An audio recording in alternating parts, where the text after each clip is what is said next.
Assalamualaikum warahmatullahi wabarakatuh. Alhamdulillahirrabbilalamin. Wassalatu wassalamu ala asrafil anbiya'i wal mursalin wa ala alihi wa sahbihi ajmain, amma ba'du.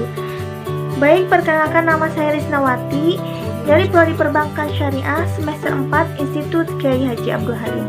Nah, di sini saya akan membahas tentang bagaimana sih latar belakang tasawuf, terus bagaimana sih sejarah tasawuf pada masa Nabi, dan bagaimana sih sejarah tasawuf pada pasca Nabi.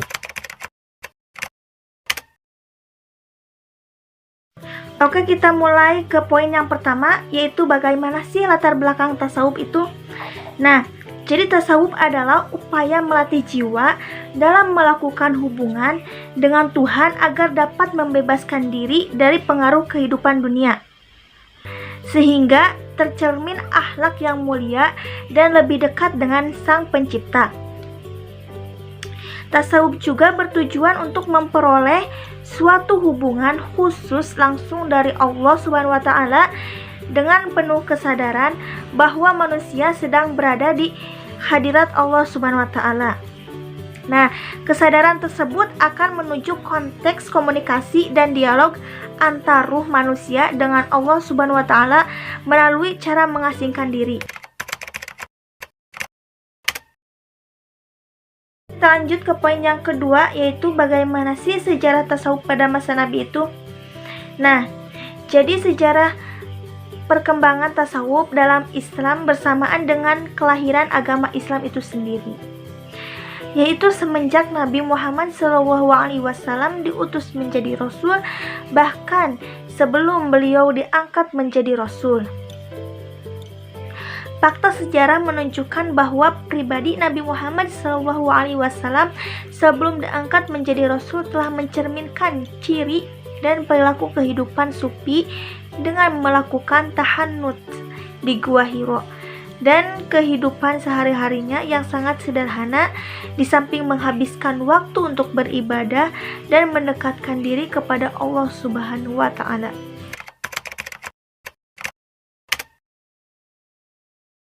Baik, kita lanjut ke poin yang ketiga, poin terakhir, yaitu bagaimana sih sejarah tasawuf pada pasca Nabi itu. Nah, setelah Nabi Muhammad menjadi Rasul Allah, mulailah beliau mengajak manusia membersihkan rohaninya dan kotoran-kotoran syirik dan hawa nafsu amarah yang tidak sesuai dengan fitrah aslinya.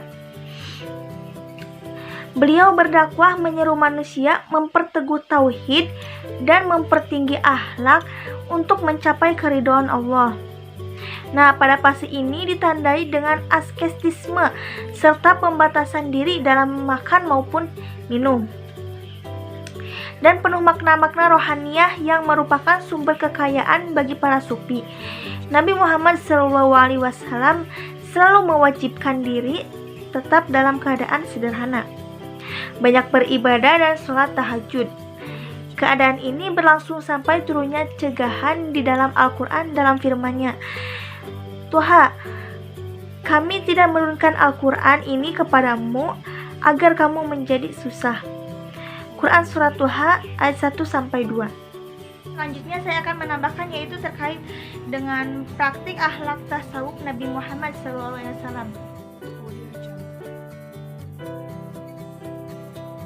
Nah, jadi Nabi Muhammad SAW adalah contoh dari suri tauladan yang paling baik dalam tingkah laku atau akhlaknya. Nah, beliau selalu tunjukkan dan beri dorongan berbuat baik kepada sesama manusia, keluarga, memuliakan tamu, dan tetangga.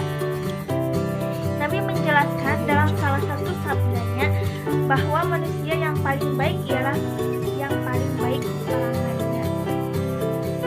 Dalam hubungan ini, bukan hanya tingkah laku lahir saja, melainkan juga sikap batin dan hendaknya selalu terkontrol dalam cenderungan kepada jalan kebaikan dan kebajikan.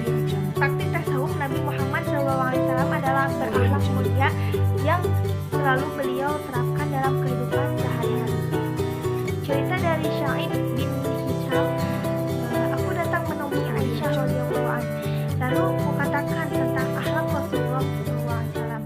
Aisyah RA menjawab, bisakah kau membaca Al-Quran? Kataku, bisa, ujar beliau. Akhlak Nabi Muhammad SAW adalah Al-Quran.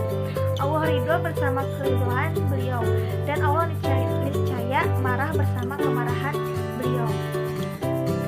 Beliau begitu tertarik pada alam ketuhanan, dan sifatnya sangat tidak menyenangi kelezatan yang batil maupun kebahagiaan yang ulasan belaka, yang begitu mempesona banyak orang, bahkan membuat mereka tunduk kepadanya. Tidak sekalipun pernah dikabarkan bahwa beliau melakukan hal-hal yang berlawanan dengan akhlak luhur, atau bahkan sebelum diangkat sebagai Rasul. Keluhuran akhlak Rasulullah SAW itu tidaklah dibuat-buat sebagai firman Allah. Katakanlah, hai Muhammad, aku tidak meminta upah sedikitpun atas dakwahku pada kau, dan bukanlah aku termasuk orang yang mengada-ngada.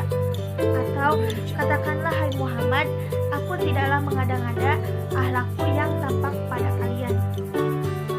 Sebab sesuatu yang diada-ada itu tidak akan tahan lama, bahkan dengan cepat akan kembali pada tabiat yang aslinya. Sabda Rasulullah SAW, Tuhanku yang mengajariku tata krama, sehingga tata kramaku benar-benar sempurna.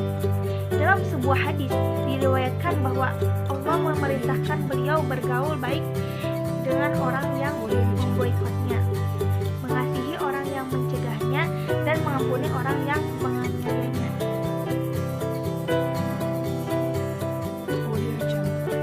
Nah, jadi yang pertama yaitu ketika perjuangan baru dimulai, tulang punggung perjuangan dakwahnya wafat, yaitu Abu Thalib dan Khadijah.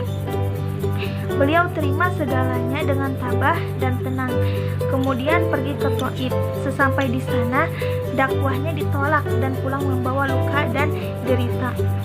Beliau meneruskan perjalanan di tengah-tengah kepungan umat yang jahil itu. Maka beliau terima segalanya dengan tabah. Nah, yang kedua yaitu pada suatu waktu beliau datang ke rumah Aisyah. Ternyata di rumah tidak ada apa-apa. Beliau terima dengan sabar. Dia kerjakan puasa sunnah.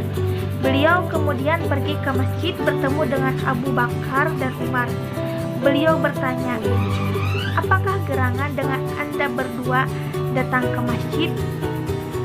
Kedua sahabat tadi menjawab, menghibur lapar.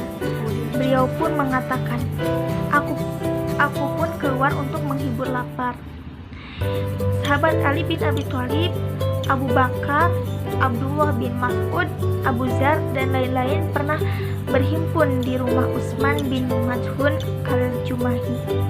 Mereka bermusyawarah untuk berpuasa siang hari, tidak tidur di kasur, tidak memakan daging dan lemak, tidak mendekati istri, tidak memakai minyak wangi, akan memakai wol kasar, akan meninggalkan dunia, akan mengembara di muka bumi, dan ada di antara mereka yang bercita-cita akan memotong kemaluannya.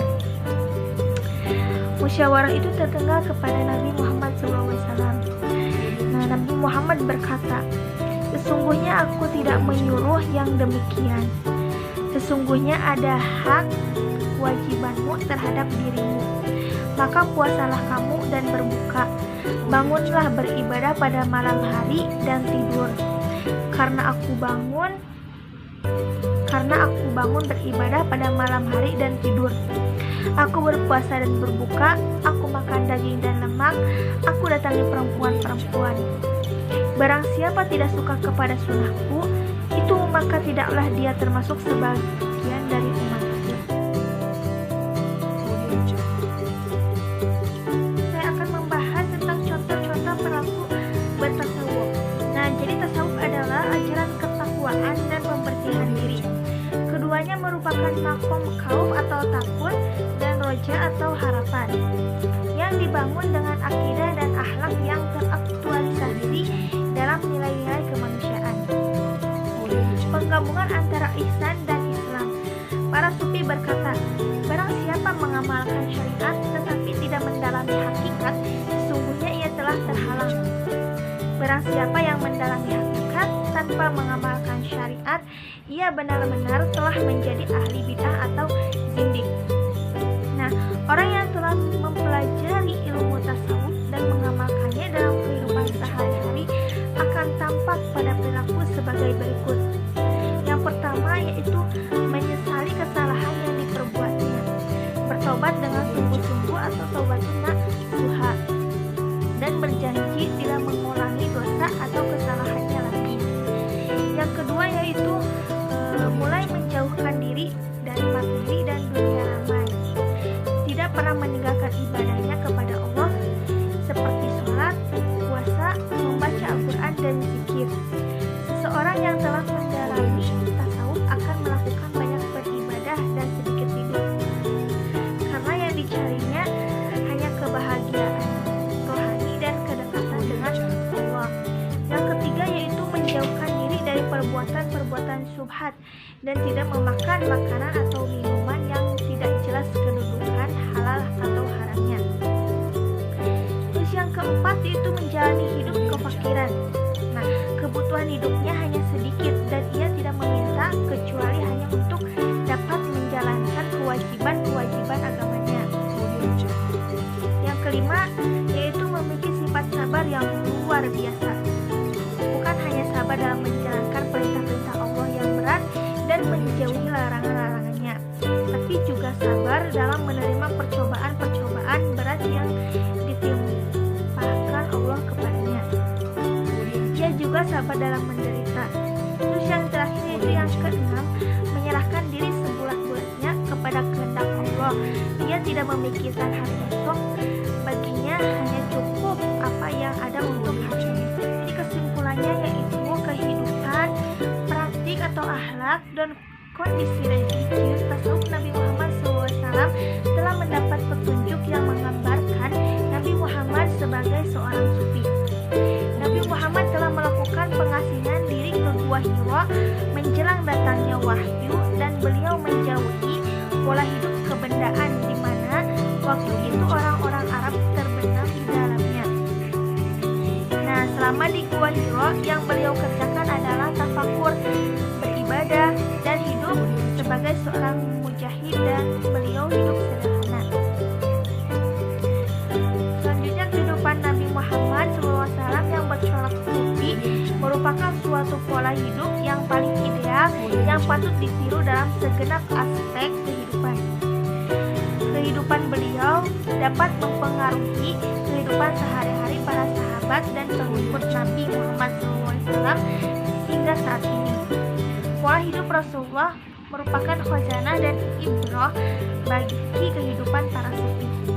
Nah, dengan demikian dapat dikatakan bahwa Rasulullah telah memberi contoh sekaligus meletakkan dasar-dasar hidup kerohanian dan tarekatnya bagi para pengikutnya sepanjang zaman. Baik, mungkin itu saja pemaparan materi terkait tasawuf dari saya. Mohon maaf bila ada kesalahan. Ungdur makola walatang durman kola. Wassalamualaikum warahmatullahi wabarakatuh.